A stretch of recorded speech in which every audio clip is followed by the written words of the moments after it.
आज मैं आपको एक ऐसे स्कूल की कहानी सुनाने जा रहा हूँ जो बाहर से देखने में बिल्कुल सामान्य था। एक ऐसी खामोश परछाई चलती थी। ये कहानी है सेंट दर्पण पब्लिक स्कूल की है। सुबह सुबह राघव और कबीर हाथों में बैग लेकर हंसते हुए स्कूल जा रहे थे। सब कुछ बिल्कुल सामान्य। स्कूल में बच्चे भाग दौड़ कर रहे थे। टीचर स्टाफ रूम में जा रहे थे।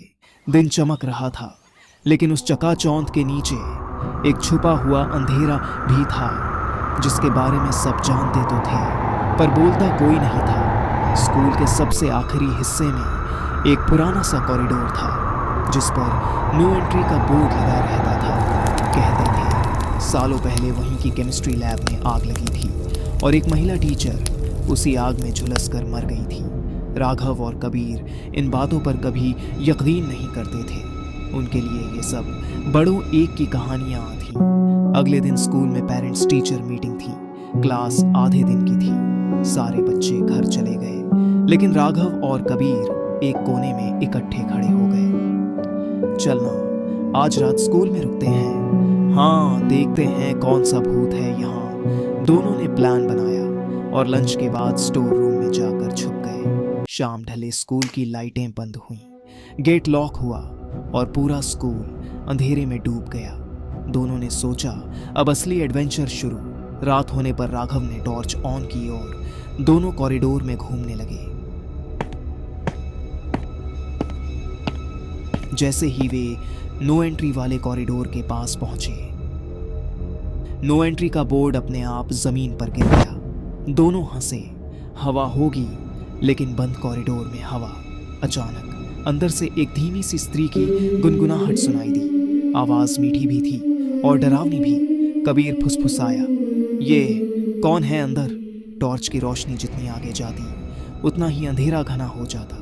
डरे सहमे दोनों मेन गेट की तरफ भागे, पर गेट कसकर बंद था। राघव चिल्लाया, हेलो, कोई है? पर जवाब में सिर्फ खाली स्कूल का एको। फोन में नेटवर्क नहीं, लैंडलाइन डेड। अब रात यहीं गुजारनी थी। स्टाफ रूम में बैठकर दोनों शांत होने की कोशिश कर रहे थे। तभी एक ठंडी, धीमी और जली हुई सी आवाज आई, बच्चों, तुम यहाँ क्या कर रहे हो? दोनों ने मुड़कर देखा। कोई नहीं था। अगर कोई होता तो साया तो दिखता, पर फर्श पर कोई परछाई नहीं थी। रात के 1 बज गए थे। दोनों थककर ऑडिटोरियम में जा बैठे। सोच रहे थे सीट्स पर सो जाएं, पर तभी स्टेज के पीछे से वही गुनगुनाहट।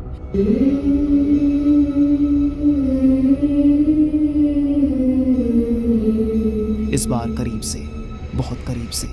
राघव और कबीर धीरे धीरे स्टेज के पास पहुंचे। पर्दा हल्का हल्का हिल रहा था। राघव ने पर्दा हटाया।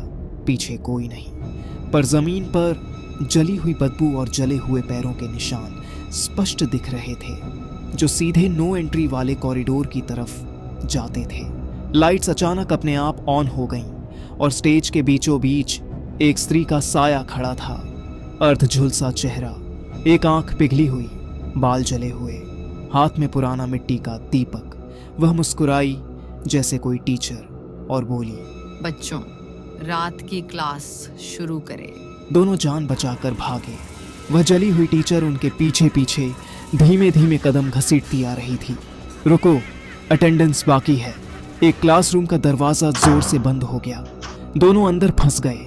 ब्लैक बोर्ड पर अपने आप चौक चलने लगी। रोल नंबर 13 उपस्थित, रोल नंबर 14 उपस्थित। दोनों ने पीछे मुड़कर देखा।